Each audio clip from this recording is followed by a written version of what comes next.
চলন্ত ট্রেনে গণধর্ষণের ঘটনায় ধরা পড়েছে আরও একজন। এ নিয়ে গ্রেফতার 4 জনকে জিজ্ঞাসাবাদের জন্য রিমান্ডের আবেদন জানিয়েছে চট্টগ্রাম রেল পুলিশ। চাঞ্চল্যকর এই ঘটনা তদন্ত শুরু করেছে 4 সদস্যের কমিটি। দায়িত্বে অবহেলার দায়ে বরখাস্ত হয়েছে ট্রেনটির পরিচালক।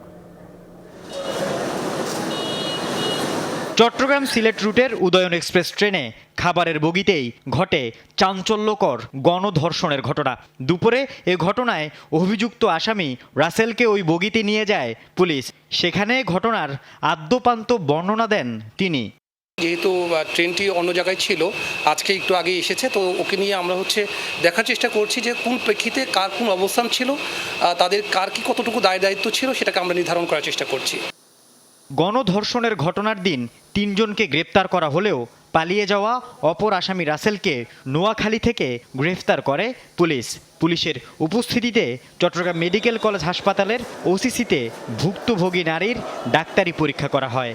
বগিতে আসলে আরও একজন মহিলা সহ আরও 2 জন যাত্রী ছিলেন। আমরা ওদেরও নিয়েছি, সাক্ষী নিয়েছি। ওদের প্রয়োজনীয় যেটা সাক্ষী দরকার আইনগতভাবে, আমরা সেটাও কার্যক্রম অব্যাহত আছে আমাদের। চলন্ত ট্রেনে গণধর্ষণের চাঞ্চল্যকর ঘটনায় 4 সদস্যের তদন্ত কমিটি গঠনের পাশাপাশি স্থগিত করা হয়েছে ওই ট্রেনে খাবার পরিবেশনের দায়িত্বে থাকা SA কর্পোরেশনের সকল কার্যক্রম। দায়িত্ব অবহেলায় সাময়িক বরখাস্ত হয়েছেন ট্রেনটির পরিচালক আব্দুর রহিম। যেই ক্যাটারিং বেসরকারিভাবে পরিচালিত যেই প্রতিষ্ঠান, তার এই রুটে যেই 2টি ট্রেনে পরিচালিত হয়, 2টা রুটেরই তাদেরকে লাইসেন্স আপনার স্থগিত রাখা হয়েছে। যারা ইনভলভড আছে বা যারা উপস্থিত ছিল, আমরা সব বিষয়গুলোকে নিয়ে এখানে আলোচনা করব। আমরা সব বিষয়গুলোর ভিতরে ঢোকার চেষ্টা করব এবং আমাদের যে জুরিসডিকশন আছে সেই জুরিসডিকশনের মধ্যে সবকিছু আমরা জানার চেষ্টা করে আমরা আমাদের রিপোর্টিং অন্তর্ভুক্ত করার চেষ্টা করব। চলন্ত ট্রেনে গণধর্ষণের ঘটনায় নিরাপত্তা নিয়ে শঙ্কায় নারী যাত্রীরা।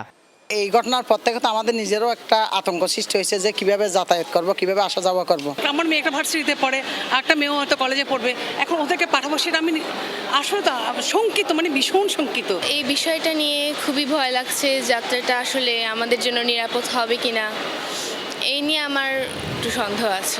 এখন নারী যাত্রীরা দেখা যাচ্ছে তারা স্বাবলম্বী, তারা সব জায়গায় যাতায়াত করতে প্রয়োজন হচ্ছে তাদের নিজেদের একা একা।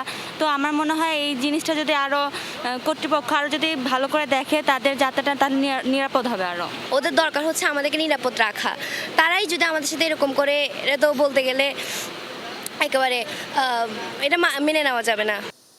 গ্রেফতার 4 জনকে জিজ্ঞাসাবাদের জন্য রিমান্ডের আবেদন জানিয়েছে পুলিশ।